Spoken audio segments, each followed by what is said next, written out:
Hello guys, मैं हूं आपकी यामिनी ठाकुर और आप मेरे साथ पढ़ रहे हैं स्टडी विद यामिनी में हिंदी। तो आज का हमारा सब्जेक्ट है हिंदी और हिंदी में भी बहुत सारे टॉपिक हैं जिसमें संज्ञा है, सर्वनाम, विशेषण, क्रिया, क्रिया विशेषण, संधि और समास। तो सबसे पहले हम बात करना चाहेंगे संज्ञा की।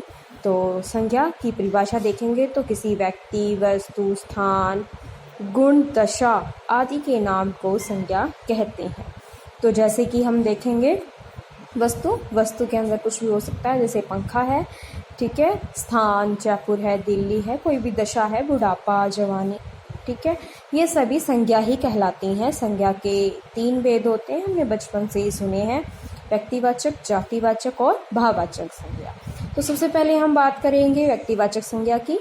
तो व्यक्तिवाचक संज्ञा का मतलब होता है कि वे शब्द जो किसी विशेष व्यक्ति या विशेष स्थान या विशेष प्राणी के नाम का बोध कराते हैं, उन्हें व्यक्तिवाचक संज्ञा कहते हैं। अब आप सोच रहे होंगे कि कोई विशेष व्यक्ति कैसे हो सकता है। जैसे हमारा खुद का जो नाम है वो एक हमारे लिए विशेष है। कोई स्थान जैसे पदमपुर, श्रीगंगानगर हो गया, दिल्ली, अजमेर, हम किसी का एक नाम लेते हैं तो वो एक विशेषता लिए होते हैं। और विशेष प्राणी के अंदर जैसे कि कोई भी पंखा है तो हम उसका नाम ले लेते हैं उषा पंखा, तो एक ये विशेष है, वस्तु है।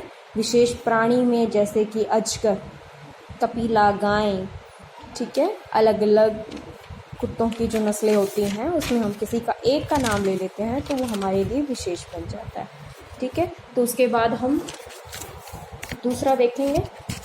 देखो एग्जाम्पल आपके सामने ही है, जैसे महात्मा गांधी, सीता, राधा, उषा पंखा, कपिला गाय, अलीगढ़, दिल्ली, रामचरितमानस, कुरान, ये सभी विशेष, ठीक है। उसके बाद हम बात करेंगे जातिवाचक संज्ञा की।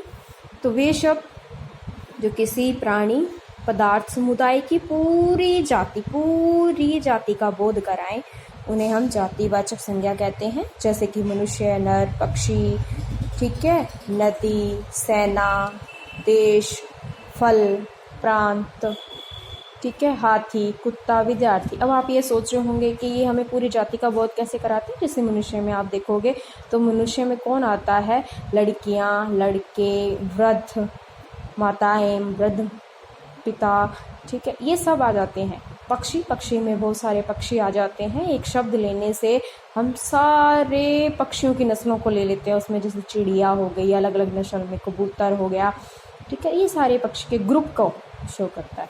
नदी, हमने नदी कह दिया, नदी कहने से क्या हुआ कि इसके अंदर सारी नदियां समा गई, जैसे गंगा, यमुना, ब्रह्मपुत्र, ऐसे तो अलग अलग नदियां थी, ठीक है। हमें नदी शब्द कहने से हम उसके पूरे ग्रुप को क्या करते हैं, बताते हैं। ऐसे सेना, देश, फल, प्रांत, हाथी, कुत्ता और विद्यार्थी। अब जो जातिवाचक संज्ञा है इसको 2 भागों में बांटा गया है, द्रव्यवाचक में और समूहवाचक में। द्रव्य के अंदर सोना, चांदी जो द्रव अवस्था में है, स्टील, पदार्थ और लकड़ी।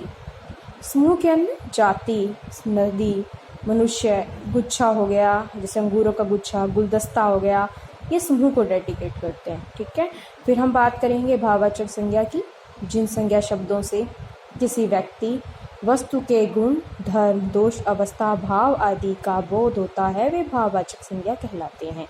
गुण जैसे लंबाई हो गई, कुरूपता हो गई, चौड़ाई होगी, ऊंचाई होगी, गुण उसमें ईमानदारी का है तो वो भी किस में आएगा, भाववाचक में। दशा, जैसे हमारी जो दशा होती है, बचपना होता है, ठीक है, फिर यौवनावस्था आ जाती है, फिर वृद्धावस्था आ जाती है, हमें भूख लगती है, प्यास लगती है, ये हमारी दशाएं हैं।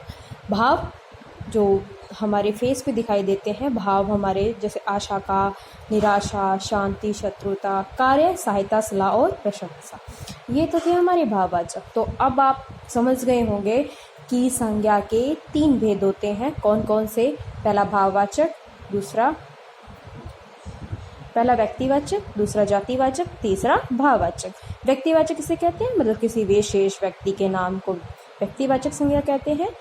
अगर वे शब्द जो किसी पूरी जाति का बोध कराएंगे तो वो जातिवाचक कहलाएंगे। और अगर वो किसी व्यक्ति की धर्म, दोष, अवस्था, भाव आदि का बोध कराते हैं तो उन्हें भाववाचक संज्ञा कहते हैं। ठीक है, आप सभी को समझ में आ गया होगा। तो बच्चों, इसके बाद जो हम करने वाले हैं, संज्ञा के बाद हम सर्वनाम करेंगे। तो सॉरी, मैंने आपको वीडियो भेजने में देर की। ठीक है, आप सभी पढ़ें, इसके नोट्स बनाएं, साथ के साथ आप अपनी फेयर कॉपी में भी कर सकते हैं, सभी के लिए अवेलेबल है। ठीक है, और प्लीज़ मेरा जो चैनल है उसे सब्सक्राइब करें, लाइक करें, शेयर करें। धन्यवाद।